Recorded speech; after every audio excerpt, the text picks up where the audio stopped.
Hi folks, it's time for my yearly re-record. I'm going to try to do this a little bit more often because my supporters deserve to be thanked and I want to keep things more up to date going forward. First off, thank you for returning to the Whiskey Ring. If this is your first time here, or if you're a frequent listener, please take the moment to like and subscribe, rate and review wherever you found the podcast. If you have suggestions for how to make the podcast better, or guests or topics you'd like to hear, please reach out to me at david@whiskeymyweddingring.com or via Facebook or Instagram. Second, I want to thank my vintage level sponsors, those at the highest level who keep this podcast going. Truly, without these supporters, I would have had to stop doing this a long time ago. Thank you specifically to Don, to John and Jim, Bill and Connor, Steve, Jake and Bill, Trevor, Michael and Jesse, Jared, Brendan and Larry, Logan, Patrick and Andrew, Dustin, Wade and Gavin, Daniel, and Justin. Thank you all for supporting, listening, telling your friends about this podcast. Cannot stress enough how much you all make this possible to go forward. If you haven't yet joined the Patreon, please consider doing so at patreon.com/whiskeymyweddingring. You can support for as little as $5 a month, where you can have access to ad-free episodes, and will also have priority if a vintage spot becomes available. Those spots are strictly limited, so if a spot becomes available, you're going to want to be the first to know. Lastly, going forward, I am trying to be better about posting show notes for each episode on my website, whiskeymyweddingring.com. These show notes will have links to websites and socials for my guests, and will also have additional information not in the interview, including reviews and tasting notes whenever possible or relevant. Thank you everyone for listening, and I hope to have you back as a listener next week. Hey folks, welcome to a new episode of the Whiskey Ring podcast.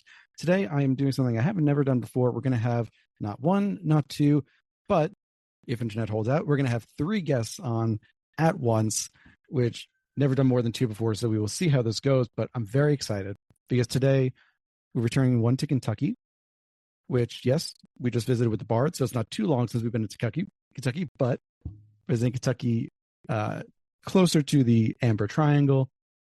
And of course, we are at Whiskey Thief Distilling.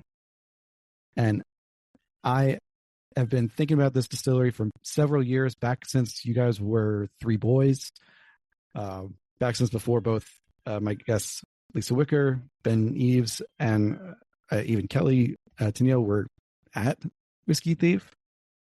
And I'm just excited to have you all on to talk about the company. So welcome. David, it's so good to see you again and have a chance to catch up. I'd love to know what you're doing too with all of your whiskey stuff. But on a side note, Kelley is waiting for the host to let her into the meeting right now. All right. So unusually for this podcast, normally I start off with the origin story.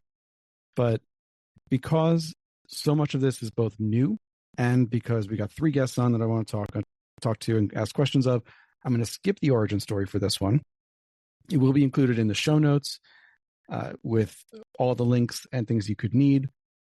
But let's jump right into the guests. So Benjamin, Benji, depending on who you are, you're up first.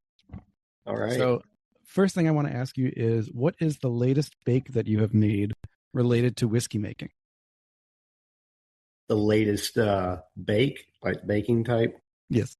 Yeah. So I just did this past week leading into the weekend a blackberry velvet cake that I infused with Earl Grey tea with a blackberry cream cheese icing, and did the same thing.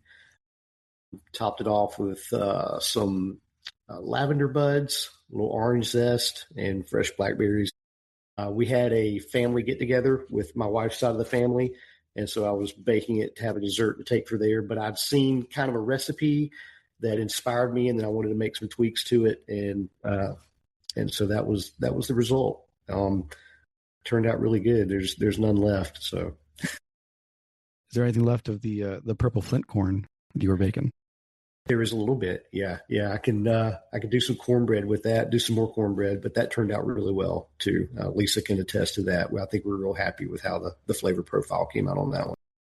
I saw Lisa's comment that the butter was packed and ready to go. Yeah. Is that something? I mean, I saw that, and that was one of the things that reminded me to reach out and start prepping for the episode. Sure. is that something that you had done previously when you were at like Kentucky Artisan to make breads or cornbreads to test different mash bills or play around with grains? Kentucky Artisan, I did not, mainly because the animal that we were there, the mash bills were already in place, being contract distilling, and so there wasn't that kind of level of experimentation that we have here. But it was something I'd done personally when I was on my home distilling kick. So, gotcha. There she is. Well, welcome in, Kelley. How you doing? Good. How you doing? Pleasure to meet you. Good. Just chasing you around the internet. Yes.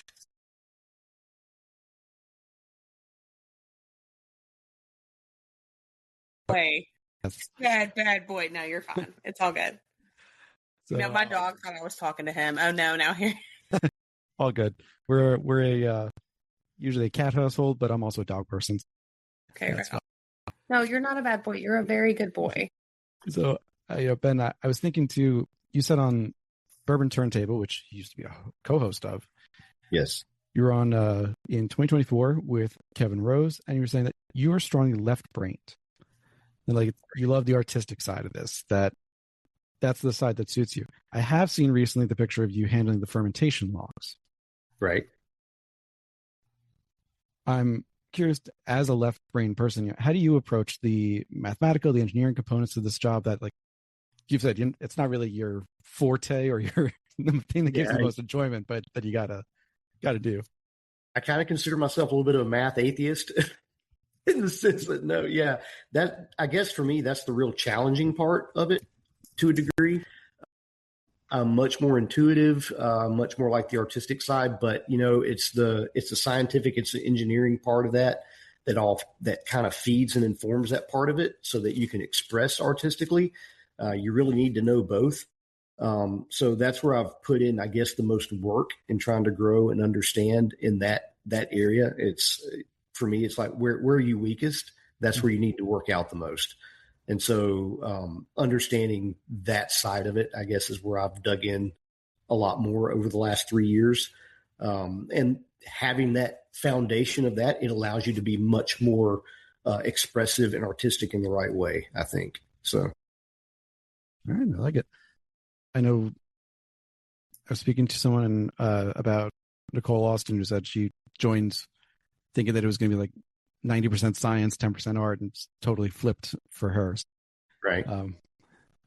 That definitely resonated with me. And again, I was just kind of stalking your Facebook for more questions too. And I was like, who came up with the idea of using a French press to basically lauter your mash? That was me. That one. He did. And it was it's funny because we had a number of different methods we used at KD and things I've seen elsewhere. And then I'm just sitting there pulling samples one morning, and it just hit me: why the hell do I not use a French press like this? I could pull it, filter it all in one step, and be good to go, easy to clean. It just made sense. So I brought one in, and we've been using it since. I know Alan Bishop tried to one up you with the apple grinder that he's got that I saw at Old Homestead, but not as efficient. French press, right? Much easier. Yeah. So, getting back to Whiskey Thief, you and Lisa joined at not the exact same time, I think, but in a relatively short period. And Kelley, you're the Kelley, you're the old hand here. So, okay. Yeah. So, Ben, for you, when you were moving on from KD and exploring your next opportunity, what for you told you that Whiskey Thief was the place that you wanted to go? What was your yes moment? Part of it was already knowing Kelley was there. And then the other part of it was when Jeff called me and said, "Hey, we're hiring Lisa Wicker." And that was like, holy cow. I mean, since I've gotten into this industry, there's been a handful of people that I've dreamed about getting to work with, and those were honestly two of them. And Kelley and I have talked about this over the last couple of years. Kelley texted back and forth about, "Hey, what if we got to work together or something?" And it's the fact that that worked out. That was completely sealed the deal right there. So the opportunity to get to work with and learn from both of these ladies, and it's been, going in 7-8 months now, I think, and it's expectations far exceeded. Let's just say that. I like it. So, Kelley, before you joined, I was just telling Lisa and Ben, I'm gonna kind of give each of you guys a little spotlight, and then we'll go full on into Whiskey Thief as well. Kelley, over to you. As I said, you're the longest tenured person here by no small margin. Late 2022 you joined. Yeah. My first question for you is, Whiskey Thief is unusual in that gin and non-whiskey spirits came second. Mm-hmm. Whiskey came first. Mm-hmm. And with whiskey already laid down, what was the impetus for starting up a gin program as well, in addition to the other liqueurs that you're doing? Walter has good taste. He does. So here's what happens, and I don't feel like I'm like speaking weird here. So the former master distiller of Whiskey Thief was a friend of mine, and he messaged me and said, "Hey Kelley, like I hear you're really good at making gin. I've had your gin. Your gin's so good. Send me some books. Like, what do you do? How do you do this?" And he did read all the books. And then a couple months later, he messaged me back and said, "I don't want to do this. I can't do this. Do you want to come out here?" And I wish I need to go back through our Facebook messages and like screenshot this, because he said, "What if we just gave you a job here and you made all the gin and I made all the whiskey?" And I was like my dream. So I come out there in May of 2022 and made a couple of rounds of prototype gin on Clementine, the gin still that he had not used yet. And I mean, Walt liked it. Walt liked it. So I got hired. And that was the 75 gallon still? Yeah. And that's the 75 gallon still? Yeah, Clemmy. Yeah. Yeah. So when you were on Distillers Talk with Alan and Christy, and you said that, when you joined, you were working that 75 gallon pot still, and it was small enough to test on, like you said, make the prototypes. Yeah. Big enough that you were still making a shit. So Hunter gave you 2 rules. Don't fuck it up, and don't park in his spot. Yes. So, Yep. Don't fuck it up. Don't park in my spot. I still don't park in the spot that he parked in. Did Lisa or Ben get pissed if you park in their spot, or do they park in your spot sometimes? Well, I have my own spot. Well, also, like, we kind of share spots, but no, the spot that he parked in, like, I like to reserve for tourists and, like, especially the handicapped, because it's near, like, a concrete pad, so it's, like, accessible. I don't know. I park over by the barrel warehouse and kind of, I don't know, always have, or, like, in the grass by the goats, so. It's okay to say you're a good person. Like parking in Hunter's spot. It's okay to say you're a good person. That's fine. Oh, is it? Yeah. Are you my therapist now? This is free. It's free. That's true. I should be charging. I really should be charging. Yeah. With you've been there 3+ years now. Mm-hmm. With the, let's say, changes in personnel, the growth that Whiskey Thief has undergone in that time. Wow. It's been huge. Curious, do you still have a rule of don't fuck it up, or do you have a little more leeway? Ooh, that pause is telling. No, I'm just thinking. Come on, Kelley. Wait, what?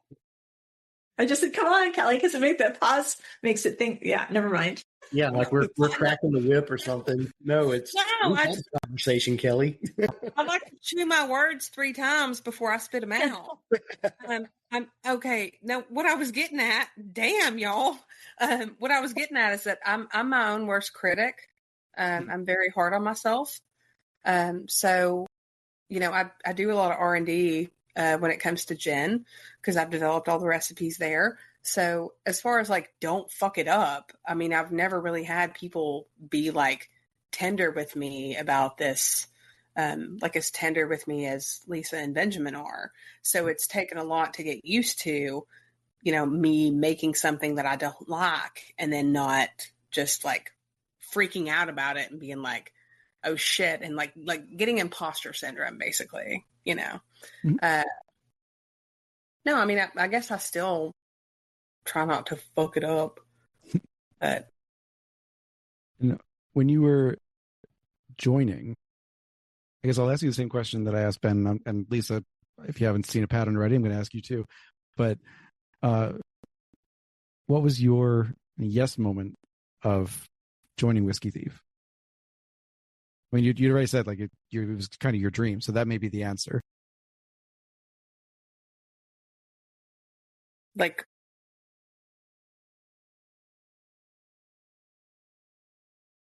it just, it felt right.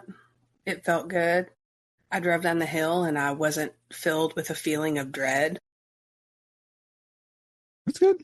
I mean, this does sound a little bit like a therapy. It's like you shouldn't feel dread going to work.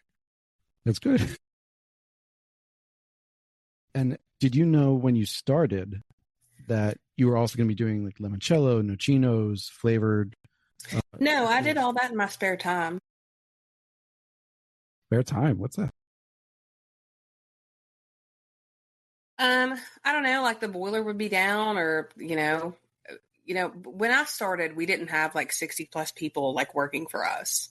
So, you know, when we had a day that the boiler was down, I was like, Hunter, you know, like I have an idea. I think I want to do like a limoncello. And I remember him texting me and being like, all right, go do what you do. And then I did it and then Walter loved it. So he loved it. So I like when the texts have a deep voice too. That just completes the picture. I love it. okay.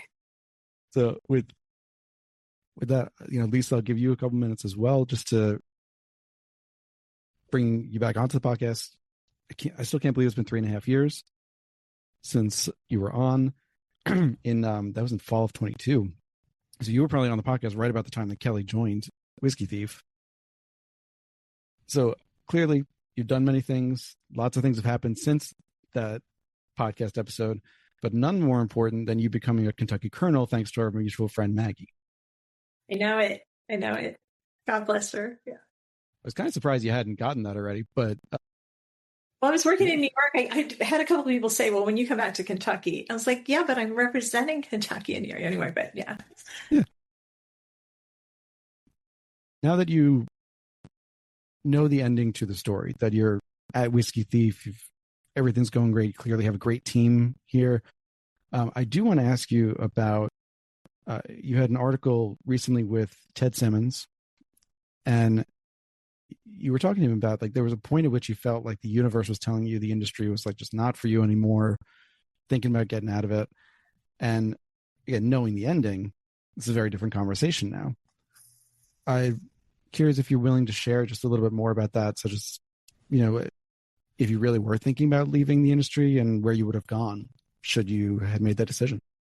Yeah, that was actually just probably about a year ago. You know, I had 2 false starts. I was CEO of All Tech Beverage, and you know, in Ireland and Kentucky for just at a year, and I enjoyed working in Ireland very much, and Kentucky too. The guys were great, but the company was a slow ship to turn, right? And it just wasn't a match for my personality. They wanted me, you know, like to be in a suit and at the headquarters or my office. I'm like, no, I want my office at the brewery, on the brewery floor. And so it just wasn't a good fit for my personality. And then it obviously got hired away from there by Garrett County, which was a total fiasco. I was there 5 months. when they dropped the press release that I was master distiller, they fired me 11 days later. So I just reeled from that, right? And immediately went back to work as a consultant and had some good gigs, right? But the thing is, the gigs were going everywhere from California to South Carolina to Texas. And I used to just thrive on the travel, and I love to travel, but that type of travel, not so much anymore, right? And it's like, yeah, these are great. These are really, and I'm, with pride, I was able to take, Walter and a couple of people to, Maverick and to Texas, and, let him talk to the people I worked with there and things. And so that, there's some pride in that as well. But I just got to a place last year. It's like, I had 7 things come to the table last year, 7 different proposals. 2 of them were big distilleries, and with the downturn, they panicked, and it was kind of a panic. Both of them almost had an identical position they wanted me to do. It was almost like being a bourbon concierge between production and sales team, to give some more personality to trying to sell to clients, like another level of service, right? And I kind of entertained that, wasn't terribly interested in that. Another fantastic proposal came for they even bought the property in Boston, Kentucky, names in the industry.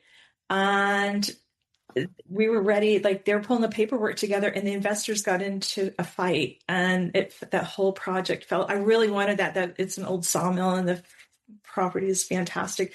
And so it was I was heartbroken over that one. A couple other ones where a guy didn't get the funding. He thought he was building a distillery in Washington County, and he didn't. It was a big project. Another one, an insanely famous distiller. If he'd ever told me, if somebody had told me when I started out 15 years ago that he was going to call me and want to partner with me, I would have never believed it, right? But he also, his heart wasn't in it. I could tell, right? And so one thing after another, just some crazy stuff happening. And so it's all 7 of these things aren't right, or they're not fully hatched, right?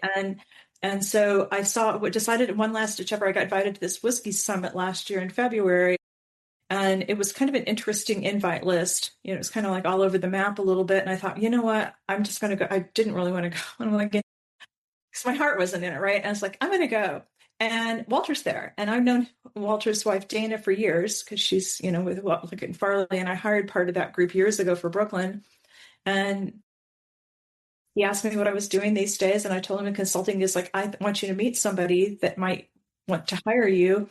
He said, let's sit together at dinner tonight. And we did. And Walter sat between the 2 of us. And Walter's hey, wait a minute. I think I might want to hire you. When I was telling him this guy, what I do when I work somewhere else. And so anyway, Walter asked to talk to me again. And I don't think he had any intention of hiring me. I had no intention of going to work for him. And then look at this. But that's when I was really doing some soul searching, and I did not know what I wanted to do next. I mean, I was talking about things everything I wanted to do is going to take me away from Kentucky, right? And I'm well, I want to do that. And so I made it my home, and I love it there. And you didn't get a tattoo. How do you know that? I did my read. You said you didn't. You went with the piercing instead of a tattoo. When you were... For my oldest daughter's 40th birthday, we were either going to get tattooed, pierced, or permanent jewelry, and we went and we got lots of piercings. Yeah. Yep. That was the most conservative one, but yeah. Yeah. You said it was at a time, you were recalling the story later on, but it was at a time when it was probably around this time when so many things were up in the air. You wanted something really permanent and tangible. So, look, I'm someone who's got tattoos on both arms, so I'm clearly fine with that. I'm easier with that than a piercing, frankly. Yeah, my son turned 40 this summer. We haven't discussed what our thing's going to be. But yeah. In some ways, Whiskey Thief feels like full circle for you. It's back to the slightly smaller capacity relative to some of the other projects you've been part of. You're on a pot still again, and in your words, you've been able to get your hands dirty again. Yeah, and I'm not doing much of that. It's all Kelley and Brandon and Ben, and so no way. Well, I have this crazy luxury where it's just I'm in a really good place. I'm so freaking happy. Things like I don't know if you can see this on here or not. Can you see the picture of this still with the Christmas wreath on? Hoka. Yeah, the little Hoka. You know, so we're doing some crazy stuff because I found it on Facebook Marketplace. I tell Walter kind of half joking, half really wanting that still. He's like, well, just go buy it. I'm like, I was in my truck. I kid you not. I was in my truck in 20 minutes for a 3-hour drive. Yeah. I'm like, I'm going to go get that still. And I had to beat out another guy that decided he didn't want it. But these three are on board with all the craziness. I want to be able to wood fire it. We want to be open propane fire it. And having 3 distillers on board is like, I'm not the only crazy person anymore.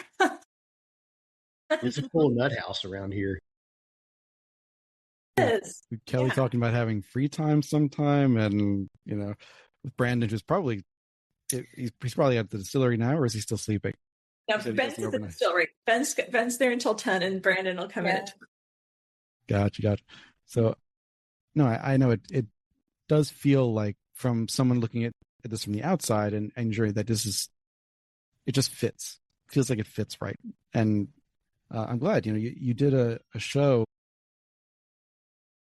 right after, about 2 months after you joined, with Walter, and he was definitely taking the lead because, like, you were still new at that point, so you were still learning the ropes of Whiskey Thief.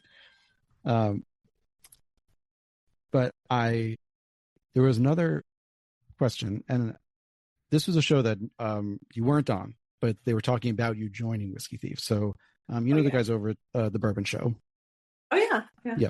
So they were doing an episode right after you joined where Steve and McNew, and I'm blanking on the third host right now, but they were hypothesizing, like, what does Lisa need to do to be successful? Renee was on that one too. Renee was on that, yes.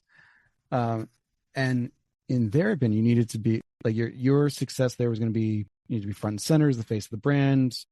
You've got this legacy, so adding even more legitimacy to a brand that's, with Kelley on board, that Hunter had helped build up, bringing Ben on as well.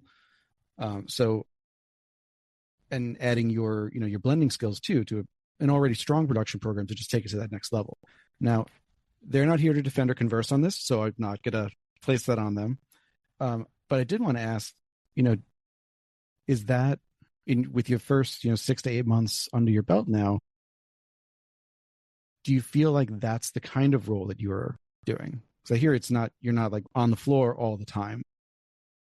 It's been a little bit of an adjustment, but a good one. When I was in the middle of all my soul searching, one of the things that I came back around to is like, you know what, Mike, I've been so fortunate and put in the work, I think, and it came back as like, I think I want to start over. And so I'm certainly not starting over at Whiskey Thief, but the fact that we're back to bare bones basics and doing things like shopping for boilers and buying a new still and trying to figure out, how we're going to make that work. And so in a way, it's starting over in the very best way. So I had to speed through things so much before, and now I can, kind of enjoy it. There's enough of a support staff. I'm not having to oversee bottling and all the things, right? And so that's been a little bit, it's like, every day I feel like I'm forgetting something. Like, Lisa, you're not running the whole place, which is fantastic, right? I'm not having to worry about every little detail because Walter has put together 60, 65, 70 people that are really good at what they do. And you can't teach personality and you can't teach work ethic. You can teach everything else. And everybody pulls their own weight at Whiskey Thief. I have never been in a place where everybody is so willing and will offer. Don't always have to wait till they're asked. They'll offer to help out with something and pitch in and provide another set of hands or another brain or whatever it is that you need. And I've just never experienced that before to this degree, right? I've had some great teams and I've worked on some great teams, but it's an interesting place in the very best way. I mean, I guess I can tattle on, Ben, I guess not tattling, but, if Walter decides to hear this, but, Will, who runs our warehouse and things that Will and Ben and I went over the bank of the creek side the other day looking for coyote holes and decided that Ben figured out that the poop was river otter and coyote. What was pooping on? But okay. But that kind, you know what I mean? But the fact that you can have these genuine relationships with these people too is fantastic, right? And they're such good people, such good people. Now, your title is director of distilling. Benjamin, I know you, as you said earlier, you got a call saying, "Hey, we're going to hire Lisa. Like, with this, have you on?" Would you have still joined if she had taken the title master distiller? I know it's not your favorite. She can take whatever title she wants. She's earned it.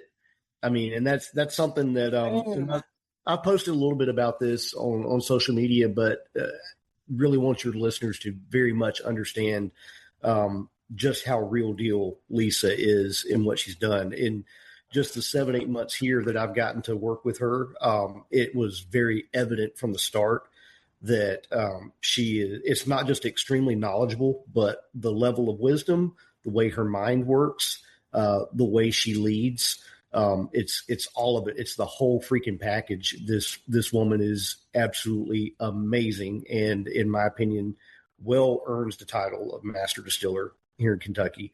So, is it my favorite word to use? No, because I mean, are any of us ever going to be a master at everything distilling? No, it's not possible. But as much as you can within this industry, I think she's mastered a lot, and she's demonstrated that here. Kelley will equally attest to that as well. I can't stand it when I'm not here, and I look forward to the moment I get to pull down the driveway every day. Just the opportunity to work with both of them and to work with Brandon and Walt and the whole team here. It's been beyond a dream, really. I mean, we've worked hard. We have a lot of hard work left to do. But that doesn't mean it's not a lot of fun, and it's been just incredible to learn on a whole nother level, with them. So, yeah, I have no problem calling her master distiller at all.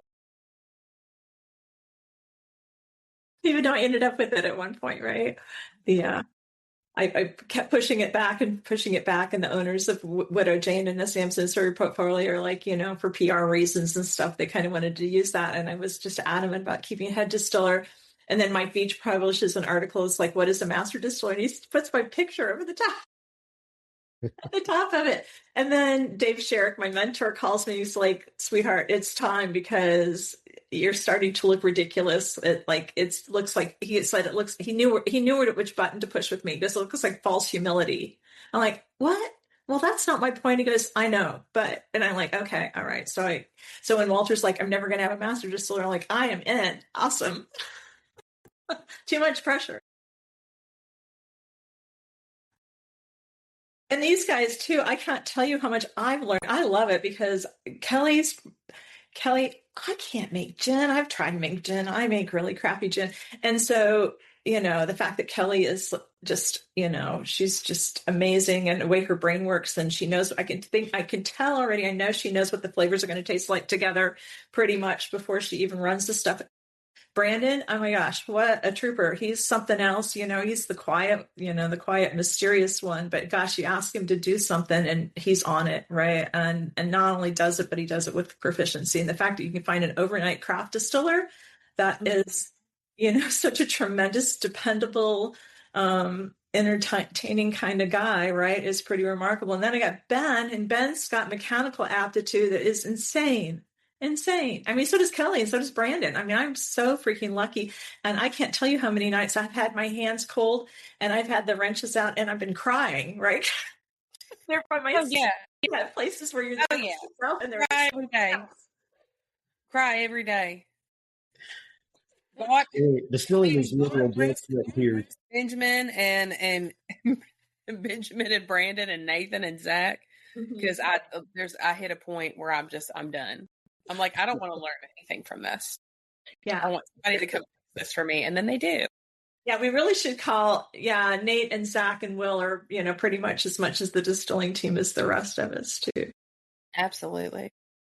No, I'm reminded of so Scrubs is my favorite show of all time. It's what I watch, what I'm like, comforted, happy, whatever. And in season 1, I think. Okay? Yeah. And there's this. Sorry. It's okay. There's this that joke. That's okay. They're doing their first overnight shift, and they pan to this guy who's like, there's this doctor here who only does the overnight shift because he's just like, he's up anyway. And I think about to have like an overnight craft distiller. That's kind of the personality you need. Someone who's just, he's going to be up. He's good. So let him. I didn't mean to embarrass him, but I told him all the girls have a crush on him because, he never he's, he's stinking cute, but also, he is the mysterious overnight guy, right? And, and like, what else do you need? He's got a great truck too. It's like, of course the girls all have a crush on him. And he's got a cute little dog. I forgot Oakley. Oh my gosh. Yeah. Yeah. You didn't get to see his last truck. He called it Old Blue. That's going to be the tagline of his Hinge profile. Like, you didn't see his last truck. Oh, no, he won't have a Hinge profile. There's not a trace of him on the internet. I know. Look, did you try to? She's on, but, ain't never going to find him. No, Lisa knows because she's been on before. Like, I do my research for these podcasts. I listen to everything or read everything I can find on people. Okay. Oh, did you find my mugshot? I was a journalist before I distilled. That I did know. Okay. So you did a little bit of research. Okay. Oh, yeah. Yeah. So you will not find a trace of Brandon. No, he had this big old blue truck, and it was full of like oil cans because it had an oil leak in it. And when he got put on salary and got like real good, that's when he bought the black truck. I remember Brandon when he drove Old Blue is what we called it. I think he still has Old Blue. Ask him about it sometime. Just saving it for the apocalypse. Right now, the only evidence I have he exists. I think it's in his driveway. The only evidence I have he exists is on your guys' website. So we'll have to do some like proof of life thing here, and then we'll get to the truck after that. Do a late night recon. Sneak down some infrared or something. Watch for him to be working out here. That's how you'll catch him. But I mean, piggybacking off what they said, I've come with two descriptors for Brandon. He's our mountain and he's our dam. I mean, he's literally like just this unshakable mountain foundation of our distilling that no matter what problem happens, dude doesn't flinch. I got it. I'll take care of it. I'll fix it, whatever. And then to a degree he's been here a long time as well. And he's like a dam. He's held back the chaos that, potentially could always be happening because he's always quick to just jump on something, fix it, get it done. And then, as Lisa pointed out, he is just incredibly efficient at getting things done and getting it done really well. It's he is an absolute jewel to have that kind of person, that caliber person in this industry. We hope to hold on to him for a long time. It's good that we were in an era for a while where it was kind of hard to hold on to folks. Like, there were so many distilleries opening up. There were so many jobs that people were. I mean, I think Lisa, when I interviewed last, we were kind of talking about that because you had a title at one point that was like the itinerant distiller, and we were thinking like the days of most people staying at like Beam for 40 years, their entire career, just doesn't really exist anymore. It's people moving around more. It's slowed down a little bit now, I think, in line with the market correction, the course correction through the industry. But I like when people say Benjamin, as you just did, that like you want to hold on to Brandon for a period of time. Like, you all want to be here with Whiskey Thief for a long period of time, because you'd be surprised. Some people are kind of evasive when I ask, like, is your plan to stay, or to like, what are you looking at for the future of being at where you are? And it's nice to have that openness to be like, no, we like it here, not driving to work with dread. So absolutely, we're a little more than halfway through here, and I've just been enjoying the conversation. So thank you all for that. I do want to get just to some of the specifics about Whiskey Thief, because it deserves to be, again, more, spotlight and for people to really know about it. It's a 127 acre working farm, a nice big piece of property. You're not super far from, as we talked about just before coming on air, like, you're not far from the Amber Triangle. Easy to add on. You're part of the Kentucky Distillery Trail now, Kentucky Bourbon Trail, excuse me. You've got 7 2,000 gallon fermenters. You have 750 gallon pot still. I wasn't sure if it was Walter or Jeff, but one of them said, you got about 1,000 barrel per year capacity with the equipment you've got now. Now, they weren't sure if they'd ever gotten to that point, but that's about where the capacity is if you're running like full steam 24/7. As you're growing and building inventory, now you've got this team of 60, 70 people across the distillery. Is that capacity is it a goal? Is it something you even want to surpass with more growth? Like, what do you see that cap as? And that this is really, for the rest of this interview, it's going to be open season, whoever wants to jump in first. Really, it's up to Walter what he wants, because this team can accomplish it. We're already looking at differences in equipment. I can't believe our boiler's even functioning. You're looking at Ben and Kelley and Brandon and Nate and Zach, and it has just been something else. But we've got some growth plans. I've said this over and over and over again. I need to find a different way to describe it, but I don't want to turn this into another Widow Jane. But at the same time, there's so many similarities. It's like the country version, right? But I don't want to, I don't want the storefront to change. Maybe another pot still, right? But I don't want that. And that never changed in New York, right? People would still walk in years later, even and all the growth was happening, like kind of behind the scenes in a way, right? And the growth was pretty phenomenal. And really, it's up to Walter. I just told him, I said, how big, right? Like, you just tell me. And at first, one day I told him, I said, give me 3 years. And he said, 3 years? I said, well, I can lie to you and tell you a year and you're going to be pissed at me in a year. Or I can tell you the truth that it's going to be 5 years and it's going to all start to make sense. Well, it was really. You're so right. You're so right. You're so right. Sorry, I just want to be like, yeah. Like, you're so right. Also, I have to pee. I'll be right back. Yeah. But really, like I said, it's up to Walter. Will you? Sorry. Okay, I'll be right back. But we had a Christmas party 5 days ago. Was it 4 or 5 days ago? And I guess it wasn't even that long ago. I'm kind of. No, it was just like 3 days ago. Yeah. 3 days ago, since I'm in DC, I got kind of turned upside down. But Walter did one of the nicest things anybody's ever said to me in the industry at the end of the party. And, we're all been drinking a little bit. And he's like, hey, he's standing up on the stage at Whiskey Thief in Louisville. And he's like, hey, Wicker, come here. And I'm like, okay, what? And he goes, I said, what do you need? And he goes, I don't really need anything. But he goes, I just want you to know this is your last company. Right. Strong words there. Yeah. I'm like, I can live with that. I'm like, I said, until you say, hey, Wicker, here's the door. That's what I told him. And she made a Facebook post the other week and had her little hashtag itinerant distiller. And I made a comment on that, just hashtag itinerant no more, question mark, kind of like, come on, let's stay here. But no, everybody's got to do what they've got to do, for their own personal growth. But for me, I couldn't be happier being here, landed with the team that we're with and what the potential is, and the the growth projections, et cetera, that we have here.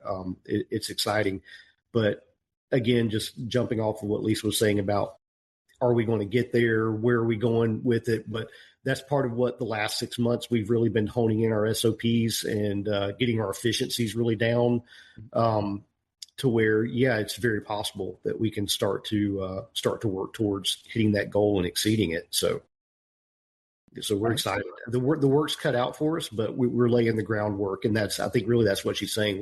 We're building the foundation, whether it's structurally or whatnot here, to be able to start to take off on that. And Lisa, you alluded to Walter's wife is in the industry adjacent with her architectural work. She was also brought in to do some more efficiency work on the building itself, I believe, as well. Yeah, we're getting ready to meet again soon here. Yeah. Yeah. I love that. So she's great. I mean, I met her, like I said, years ago. We tried to figure out maybe 10 years ago, 10 years ago. And I had the team from Brooklyn, right. Or with Sampson and Surrey. And, so she and I sit down at the table, and she got all her dudes, and I got all my dudes. Right. And we've been friends ever since then. But I just remember she was so excited, and Walter both bought the distillery. And I don't remember if she called me or I ran into her or what, but I just remember she was so excited. She's like, Lisa, Walter, I don't know who Walter was, but like Walter bought the distillery. But it's so interesting how life unfolds, right? And I just remember that moment when she told me that he bought this distillery, and yeah, and her excitement about it. Who knew? And I met, well, actually, you know what? It might have been when I met Kelley for the first time. Oh my God, girl crush. I was just about to interject and talk about girl crushes. Also, I texted Brandon and I told him that we were talking about him on a podcast. And I sent him a screenshot and he went, haha, copy. That's all he We did not use his last name. We didn't. But no, we cannot. Never. Never. No one can know. He's an international man of mystery. But anyway, I was like, hey, we're talking about you, boo-boo. And he said, ha ha, copy. Anyway, I started girl crushing on Lisa Wicker the minute I got, like I didn't get my foot into the door of Distilling. The door was shut and I put my foot in it and I went, nah, you gonna let me in. You gonna let me in. And then I started hearing about Lisa Wicker. I was hearing about you back when I worked at Hartfield in 2021. And then I finally laid eyes on her. Like I had been seeing you in pictures and stuff and news articles and stuff like that. And I finally got to meet her. And when I met Lisa, she was just like, oh, hi, you're Kelley. And I was like, how the fuck do you know who I am? And we have just been girl crushing on each other at conferences. Anytime I would see her out, I'd be like, what are you doing? And I think the last time I saw you before you got hired on at Whiskey Thief, you were charging your phone. You're so Kelley. I love this. She was in a hallway charging her phone at the Jim Beam conference at an outlet, in the middle of a hallway. And I was like, oh my God, I love that. That's so country. Take advantage of the hallway outlet that is offered to you. And I think I went in to go pee or something. And I came out of the bathroom and I saw Lisa Wicker just standing there in a beautiful suede jacket and pants and boots, just looking very Lisa. And I was like, oh my God, Lisa Wicker, what are you doing? Do you want to hang out with me? And then we went and saw a bunch of stuff together. We went and looked at a bunch of stuff together. Oh, I love her. Lisa's known too. I mean, Lisa, you have a reputation for your memory as well as your. It's terrible. Skill. No, I was going to say the opposite. No, it's not. You remember everything I've ever told you. I'm going to have to confess something here because I've leaned so hard on these two that it's I don't have to remember that, but I don't remember. I don't have to remember that. Kelley will remember that. I mean, I was thinking specifically with people. Yeah, that's true. No, honey, I've been girl crushing on Lisa for 5 years. Well, it's mutual, dear. Yeah. And now I get to work for her. What? But you're. I mean, I've heard multiple people be like, Lisa, you can not see her for 4 or 5 years, and she'll remember exactly who you are, where you met, and all that. So, I mean, your reputation is that you've got the memory. Whether you feel you've got it is. I'll leave that to you. I'm just enjoying the conversation at this point. We'll get to a couple of more questions about Whiskey Thief, but this is just kind of fun matter at this point. I want to ask too. So you have, I'm looking mainly to the future because so much of the origin story has come up to this point. And Kelley, you've been a huge part of this story up until now, and then mid 25, you get these two joining as well. So it's a whole new era. Yeah. But one of the, Whiskey Thief is super unique. And I think it's a really overused word, but I feel that it's appropriate here. It's unique in the way that the experience is built. So whether it was Whiskey Thief, then Three Boys, then now Whiskey Thief again, after a couple of years ago, the idea of going in and being able to actually thieve out of a barrel into a bottle is very, very rare. I can say there is one other distillery in Kentucky where I've done it. I don't know if they're still doing it. I don't even know if it was legal when I did it, but it was it was there. But I know there are a number of extra barriers involved and regulations and licensing and all of that. So with the experience that you're giving, it's also for now entirely single barrels, right? Mm-hmm. So a question I often ask when you're doing either single barrels or when people do very small batches, I'm thinking of like Holyrood. I talked to them a couple of months ago where they're like, we are not going to have a core range. We refuse to have a core range. When you're doing all single barrels, if I've heard right, mash bills, barrel types, all of these different things were kind of fluid. Like it change because it's, if you're doing a single barrel program, you want to try out as many things as you can do. So looking forward now as Whiskey Thief is part of the Kentucky Bourbon Trail and you're getting like 54,000 people visiting in 2024, see how many more in 2025. Is that really going to stay? Is like, this is a single barrel distillery where it's not always going to be this mash bill for the rye or for the bourbon. I'm going to let Ben speak to the variations on the mash bills that we're messing. I think we're putting some plans in motion. So we're going to build there's going to be a handful of mash bills that kind of form our base for what we have and what we provide, what we pull for. But we're also going to be continuing to experiment and to produce some, from my viewpoint, some very high quality, unique mash bills that are going to add a lot of great flavor and a lot of interesting perspective for people to come in. Experimenting with grain, experimenting with yeast, experimenting with different cook SOPs and how we set ferments, et cetera. So there's all those things are going to come into play, but each one is specifically built out to provide a certain flavor point at a certain time that we'll be able to pull from and, again, supplement the experience of here's your traditional Kentucky bourbon flavor, but here's something also a little bit unique with that. So that's it's going to continue. Absolutely, yes. And I think that's the whole part of providing that single barrel experience. Every barrel tells its own story, kind of, and that's part of what Whiskey Thief is about. Just that story. It's what makes us different. Like it's Right. it's the whole purpose of the project. Is that we get to grow our own stuff. Like and in the company. Sorry to like take over the conversation, but in the coming year, we're implementing a gin garden. So we will be growing all of the botanicals, most of the botanicals on site that I use in my gins as well.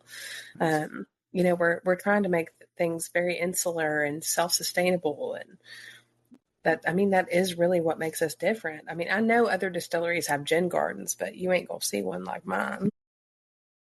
I listened to that interview with Distillers Talk. You were throwing out some names that of botanicals that, like, every time I visit Alan or I talk to Alan, he'll throw out a couple new ones that I'm like, what the is that? What is that on the grass list?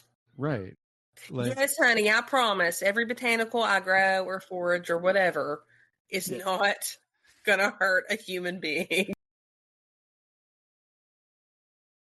Well, that Distillers Talk interview, like, how old was that? Like, that's about it sounds like you did some recon on me, buddy. I'm telling you, I prepare for this. This whole thing is because I'll get it. No, I'll get it. No, this whole thing came out because, like, I was tired of listening to the same questions being asked of every single interview that I listened to. So I was like, someone's going to ask different questions and actually listen to the I love it. Yeah. I like what you're. Now you have me looking. When was this? This was January 23, so 3 years ago. Copy. Yeah. Yeah. So when I visited Alan in September, he introduced me to Whorehound. I love Whorehound. Yeah. I'm working Whorehound, and I mean, Whorehound is a lovely herb that's been worked into candies and cough syrups and all sorts of medicines in Appalachia forever. And it also there's a specific flavor. I'm not going to say it. You can figure it out for yourself. There's a specific flavor that it can add to gins and all sorts of stuff. But yeah, we got Whorehound. Yeah, I mean, I had never heard of it, and then I had never heard of. Oh, he said plantain, and immediately I thought of course, plantain grows in your driveway, honey. Right, but of course, broadleaf or flat leaf. I was thinking the thing that looks like a banana, let alone the leaves. Like I was. No. He's talking about a different kind of plantain. No, I mean now I know that, but I mean, Lisa, you lived in New York. Like, I've been a New York kid all my life, like around the city and the suburbs. So like, these plants didn't exist to me. Even the Clay's candies of Horehound. Like I bought a 3-pack of it when I came home from that trip just so I could get the flavor in mind. And now it's been in so many different tasting notes because I'm like, that's what that flavor is. Yeah. You know? My grandfather used to keep horehound candy because my cousins and I would stay out of it when we were little. Do better. It was his stash of candy, and he knew, it wasn't going to go anywhere. Then I got older and I liked it. I was like, wait a minute. Yeah. The Horehound candy that they sell at Rural King is pretty good. Yeah, it's pretty good. It's like black licorice. Like kids don't like black licorice. You got to be at least like 15 to 18 until you like that. So, and I mean, I love it, but I'm weird. So I'll be Same. Well, I heard that like don't your taste buds change like every 7 years or so? Is that a myth? Okay, I want to hear that.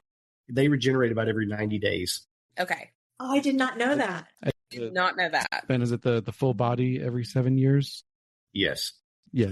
Basically. But your taste buds are regenerating every 90 days. And that's why when you taste something, you don't like it, don't just stop right there. Come back to it again and come back to it again and come back to it again.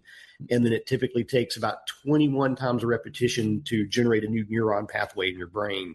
So if you want to like something, then try it at least 21 times. Okay. You might get to that place. So here's getting into the science of it. But so that explains why I like Malort. I mean, I do too. I like Malort. Okay. A little bit on that weird. How many times I was like, clearly I'm missing something. Right. I like Malort, but I like to drink it because it like popcorn. So it's horrifying. Yeah, but it's funny. Yeah. I mean, I'm seeing a pattern. There's 21 times to do the new neural pathway. There's about 24 ounces in a bottle. So by the time you get to the end of the bottle, that's what we like. What we're drinking so much. We never get to the end of the bottle, honey. I'm looking at a barrel head just full of bottles that are open. So yeah, I feel you. Oh my God. Funny thing is, I think I drink less since I've been doing this podcast. It's just not enough time. So I'm just kind of popcorning questions here now just to round out. So the first rick house you have on site now fits about 4,300 barrels. Last I heard, you're about half full, about 2,000 in storage as of last August, something like that. A mix of stuff for you guys, single barrels, contract, other people's storage. Lisa, when you and Walter were on Scotchy Bourbon Boys, because I think that was your first interview after joining, you said it was a prototype warehouse. It's the only one you got right now, but you're using it as a test to see what do you guys want to do in the future as you grow your inventory. Based on what you've seen so far and how things are aging, how it's working in the climate, what are some things that you want to duplicate about it? What are some things you might want to change the next one that's built? Well, Dana Zausch designed that. So Walter's wife did the design work on it, right? And did a phenomenal job. I don't know if it's positioning the warehouse. We'll have to address some heavy rainstorm stuff a little bit different. That seems to be its own. There's seems to be its only real weakness because it's great about trapping either the heat or the cold. Now, when you're working in there, it's like, gosh darn, it's still 10 degrees colder inside the rick house than it is outside today. But with all the temperature fluctuations, it seems to hold pretty. I mean, I don't have a full year under my belt, but it seems to hold pretty steady. Even through the ups and downs of a Kentucky winter, right? It's gotten cold. It seems to be staying cold. We'll see what happens in the spring and the same in the summer, right? We're holding the heat. So, like the rye barrels, we certainly are pulling a caramel note, which I'm not used to in rye. And I have no idea why that's happening. So we'll keep sitting on it and see what goes on. But yeah, it's a great layout. And then Will, who's running the warehouse, he's just meticulous too. So it's so aesthetically pleasing to walk in there and Kelley and Ben are working over there to the left, and when you first come in the front door, and I've got a little corner now carved out in the back left, Mhm. just all my hodgepodge of weird stuff, and yeah, so it's just an extension of the distillery, but it certainly is a great place to be able to work with each other there. The pictures make it seem like if ASMR was visual instead. It's just so nicely manicured is the word that's coming to mind. Mm-hmm. Yeah, the way you've got, I think I've seen it elsewhere too, but it just kind of worked visually in looking at your pictures where you have the rack style in a way, like it's on the side in the rows, but you also have it on the pallets, like the wine rack, the steel or iron wine racks. Right. So you could move it with a forklift pretty easily too. So you don't have the barrels that are just stuck in the middle of a rack. Yeah. And God help you if you want to pull that barrel out for something. Yeah. Widow Jane is how we stored. I mean, my background's in wine too, so they're more comfortable because I was blending all the time. The guys used to say, because, we'd bring stuff in from other states because we were sourcing and blending. But I wanted everything to rest in Brooklyn. And they're always like, Lisa, I can't tell you how many times they're like, you keep pulling the barrels from the back. I'm like, if you guys wouldn't bring the samples from the barrels from the back, I would be picking the barrels from the back. It's kind of an ongoing irritation / joke all the time. Yeah. And then to Ted Huber, being an old winemaker, that's what we had at Starlight too. And Ted, is always all over the place in a really wonderful way. And so we had the flexibility to literally pull stacks out, and we have the same thing now too with clients and some of this. And as I'm getting to know what's in there, Will's been so generous and kind and patient to keep, we can pull a couple layers back and take through a bunch of barrels as I'm getting to know, what's been happening over the years with the different mash bills and things that have been accumulated. Yeah. You've got a matrix of, as I said, you got mash bills, you've got different yeast, fermentations, different casks or barrels that are being used. So plenty of things to kind of play with. And I think that it brings me to a question I wanted to ask all of you, because you've all, in one respect or another, had an experience with, awards, shows, and titles won from awards, and each of that will apply to each one of you individually. But being a single barrel distillery, it's kind of a unique approach to awards and showcasing like a best of, or sending something into an Ascot Awards or something like that, because I think, again, Walter said he will send a couple of bottles of what he thinks is the best barrel, drink the barrel, and then by the time that thing might win, like a gold, double gold, whatever it wins, there's nothing left of that barrel because it's gone. So, in some ways it has helped because it's built up this reputation and legitimacy and brand that you guys are doing amazing single barrels. But at the same time, I guess it's a little difficult for a consumer to be like, oh my God, I saw you won the double gold for this bottle or this barrel. Is there another one like it? Even, like, let alone is that one there? Is there another one like it? You got to be like, we're not sure quite yet, or like maybe in a year or something. So, especially, Lisa, you're a very seasoned judge at this point. I hope that's okay to say. And do you feel like that's going to continue to be your Whiskey Thief strategy for award shows, for recognition? That's going to be easy to understand for a consumer to be like, there's a gold medal hanging on this thing. Well, with small batch blends, it's really not any different. And I had single barrels that had some recognition. I think it's really about the consumer being educated about what it is.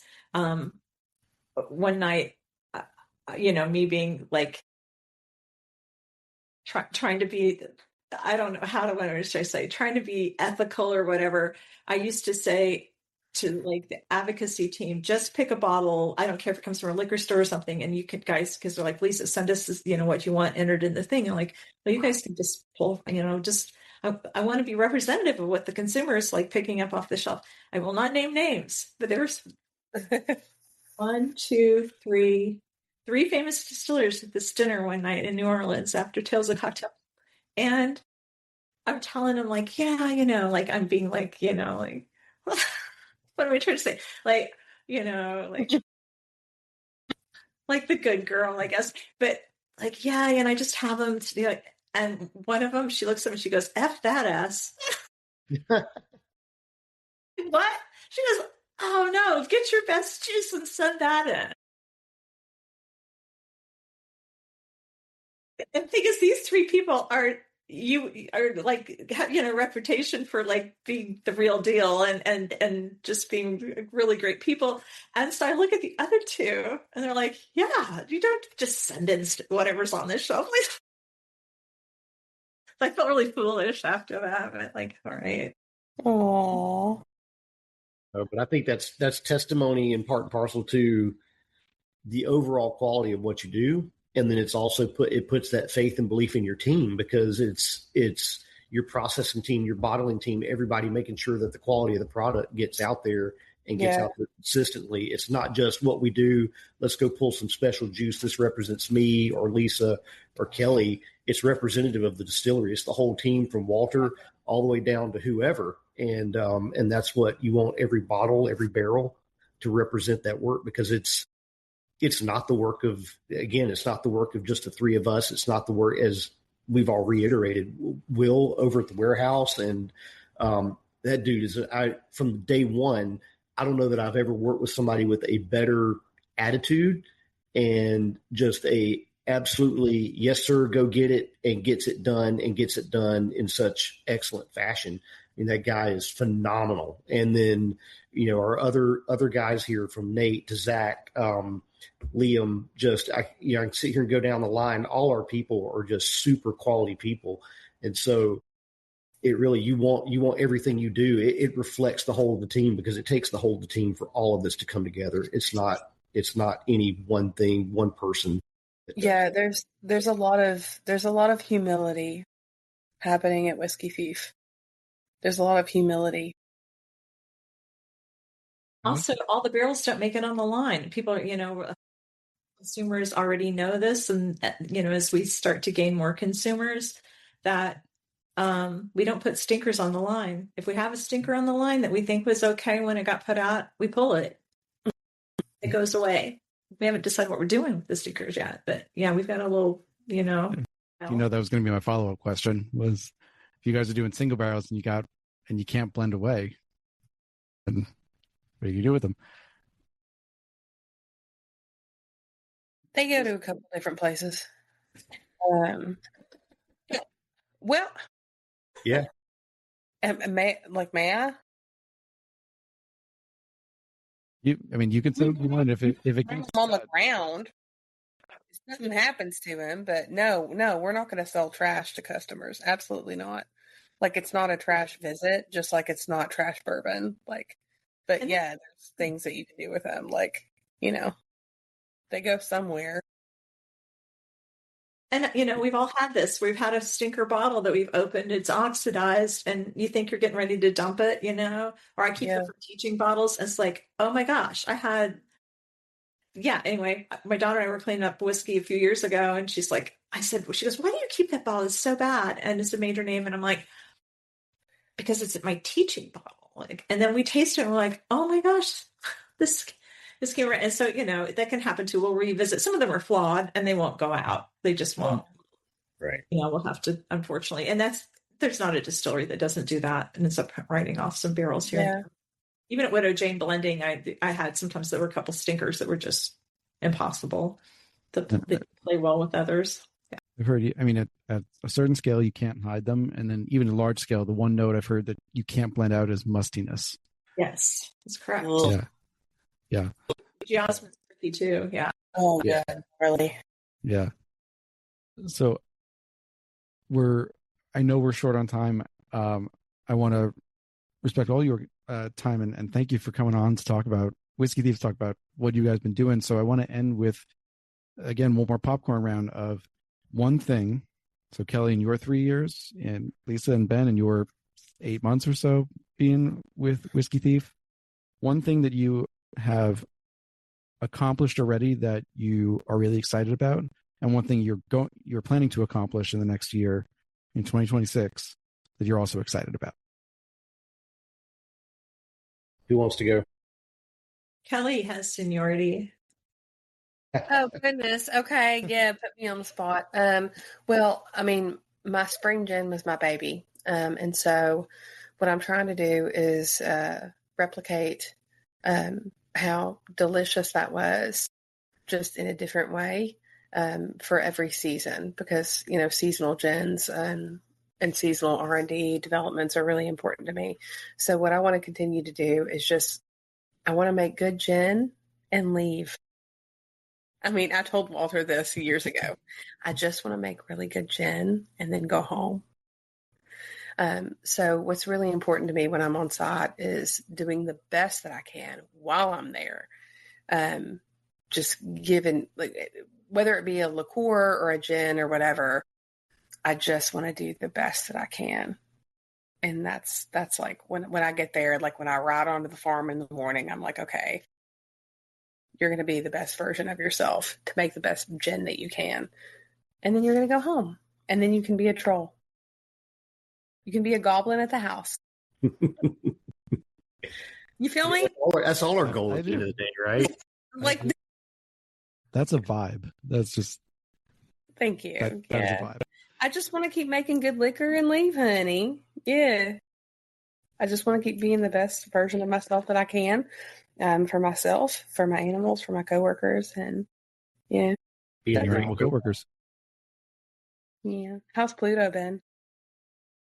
He hasn't been in here for the last hour or so. I think he made his way outside. Dun. Yeah. Okay. He's been a rotten little kitty today. Yeah, I just want to keep up with research and development and keep making good little products, That's what I do. Bits and bobs. Love it. All right, Lisa, Ben, who's up next? Ben's next. I think for this year here, what I've been most proud of is to be able to come in and dial in, get our SOPs, get our production to where we've doubled our efficiency, and the quality has gone up exceedingly. Mm-hmm. That has made me really happy. I've been very proud of that. We've really fought for it, and it's turned around really nicely. For the coming year, honestly, I mean, I'm excited to see what we're going to do with these new mash bills and the direction they're going to go. But, that's minimum 4 years down the road before you start to see that. And the biggest thing, I want to see my teammates, I want to see Brandon and Kelley get to do what they really want to do, to be excited, to be happy every day, and for them to grow in whatever way they want to grow in this craft. So whatever I can do to provide and kind of set the floor for that, to launch them off, that's really what I want to see. Love it. And Lisa, you're up last. Gosh, yeah, this is like my head, I got so many thoughts. Normally, my strong suit is building teams, but this team sort of built itself. I can't take credit for this team coming together at all. It, luck, good, dumb luck and divine intervention, I suppose, right? But yeah, I don't know that I've finished any of the tasks I've started yet. Yeah. It is. It's very rewarding. Like Ben said, we've doubled yields already. We've had some efficiencies that Whiskey Thief, so it's just all of us working in different places. I know another luxury, this isn't about anything that I've accomplished, but the other luxury I've had is I have never had a team where everybody's worked somewhere else. So everyone's bringing something to the table. Everybody is so curious and interested about other things in life too, which is, I think benefits all of us at the end of the day, every day. The discussion is always lively. Yeah, and what's really great about Whiskey Thief is like they give you that opportunity. You know what I mean? Like they give you that option to be like into other aspects of your life. Like you're not expected to be like married to the craft. Like I'm not married to that distillery. Like I'm in an open relationship with Whiskey Thief, basically. Well, like think of all the time off that they give me for like my theater and stuff, and you all's other lives, and Lisa doing work at Mount Vernon, and Ben doing whatever the hell you want to do. like I wake up in the morning and I'm like, okay, I'm the luckiest little girl in the world. And like, I'm not shitting your dick right now. Like, I ain't blowing smoke. Like, I feel really good about the team that we have here, for real. It's almost like I said about something about starting over. It's almost like when I started at Limestone Branch, only I've turned into a grown-up about it, and now I'm working with a whole team of grown-ups. So we're still at the place where we can play if we want to, but we know what we're doing. I mean, so, and if one of us doesn't know, we got a team to pull it together. So one of the four of us has always come up with an answer, right? Right.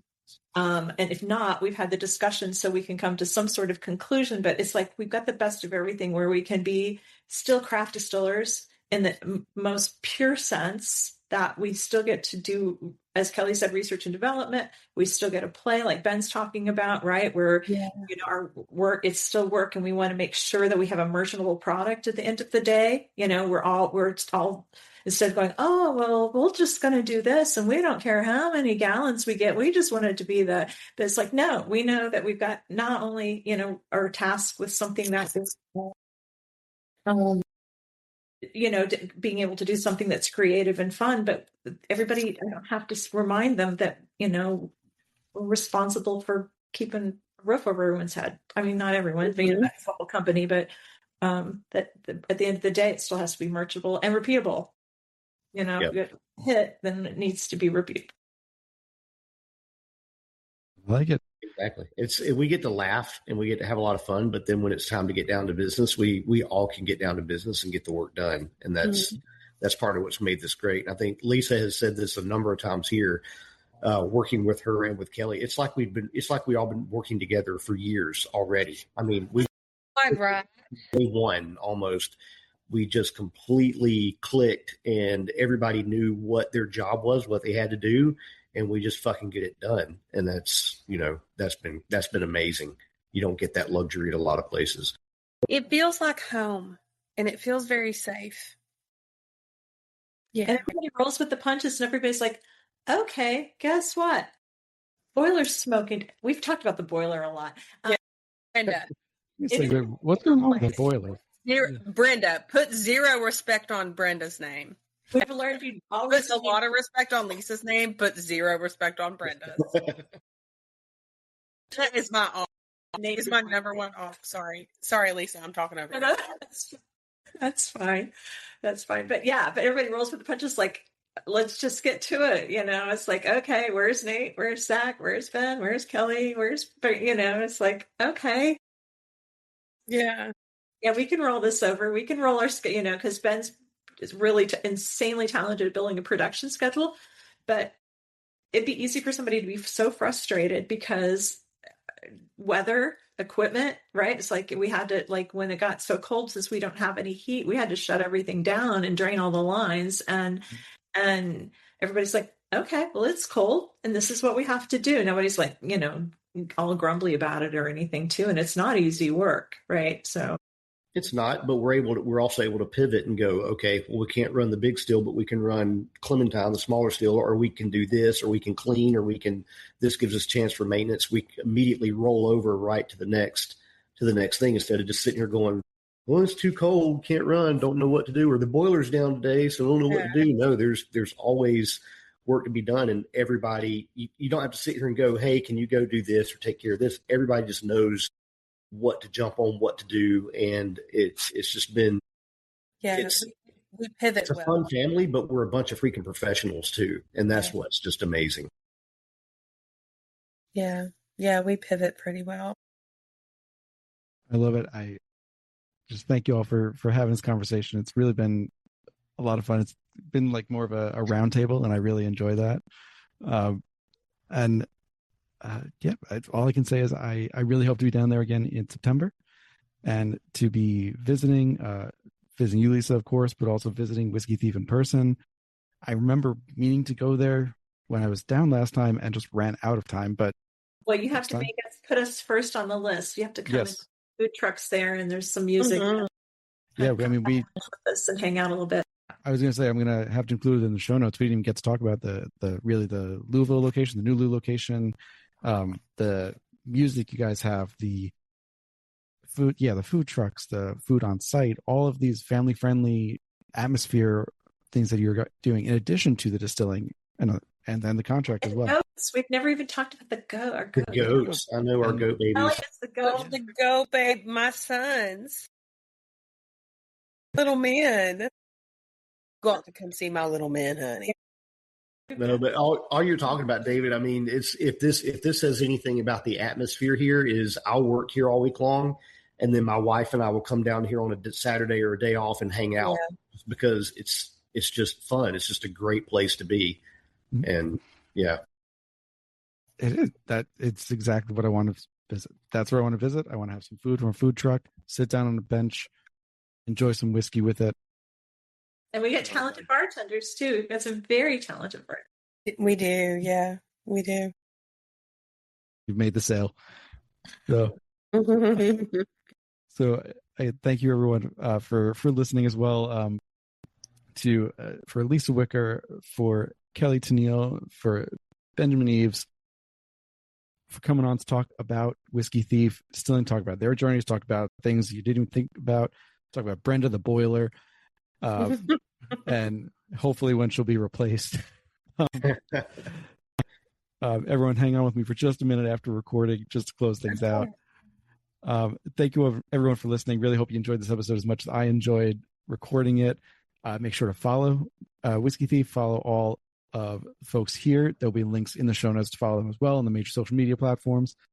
And I'll see you all next week. Good to see you, David. Thank you, sir. Thank you, honey. Hey folks, thanks for listening to another episode of the Whiskey Ring Podcast. If you like what you hear, please go ahead and click that subscribe, follow, or like button. Leave a rating and review on your podcast app of choice, and let me know what you want to hear. You can reach out to me through the podcast apps or email me at david@whiskeymyweddingring.com with any suggestions or ideas for new show guests. You can also support the podcast at patreon.com/whiskeymyweddingring. That's whiskey with an E, for as little as $1 a month. $5 a month gets you access to bonus content, including our soon-to-resume Under the Influencer series, and $25 a month means you join the Barrel Share Club. Each month, Barrel Share Club members get to try products sent to me for review, bottles from my own collection, and sometimes bottles that I just pick up because they're fun or interesting. Right now, only 5 spots remain in the Barrel Share Club, so grab your place today. Finally, please follow on Instagram. You can follow me at Whiskey My Wedding Ring or at Whiskey Ring Podcast. You can follow me on Twitter at Whiskey Ring. You can follow on Facebook at Whiskey My Wedding Ring or join the Facebook group, the Whiskey Ringers group. And I hope to see you there. Cheers, thank you for the support, and see you next time.